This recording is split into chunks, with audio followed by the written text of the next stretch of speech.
So it turns out Saturn's core, a little bit different than scientists first thought, and there's a robot that changes color. Dr. Professor Lord Cody Stark wants to slap you with science. That's right. Hey, when you think of the planet Saturn, does the word fuzzy come to mind? No. Well, maybe it should. No. That's how scientists are now describing what they think of the core of the massive distant planet is. Experts used to think the core was rocky, but that's changed. The so-called fuzzy description refers to what they now believe is a slushy mix of ice, rock, and metallic fluid. Oh.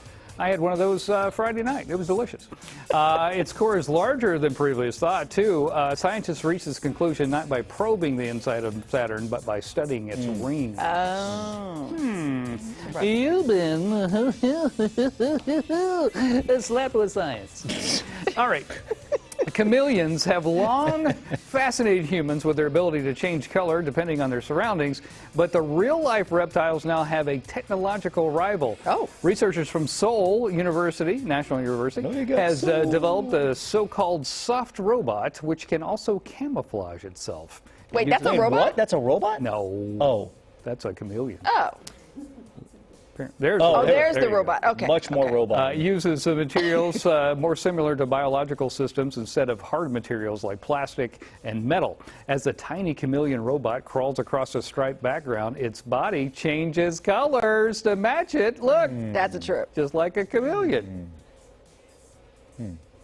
Is this the same technology those Air Force Ones that producer Kat was telling us about? I think apparently so. change color in the sun? Also, like a real chameleon, you have to plug them in. You get that power cord on the back of them. People don't know that before they buy a Yeah. chameleon. The power cord doesn't change color? You've been lightly tapped with science. Beep. And slapped to the other side. There you go. An aerospace startup hopes to bring back faster than the speed of sound air travel across the Atlantic.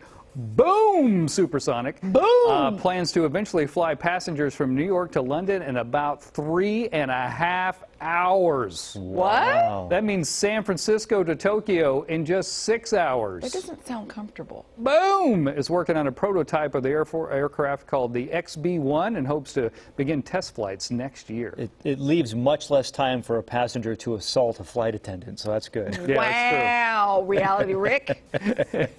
And still, if you're on that, don't take your shoes Yeah. off. That is so you gross. Stop it. Stop it. You've been slapped with the science. We'll go to break. We'll be right back. And Science. Undercut. Uppercut. Oh, and then elbow to the top. Oh! Science. Want to meet science in a dark alley, do you?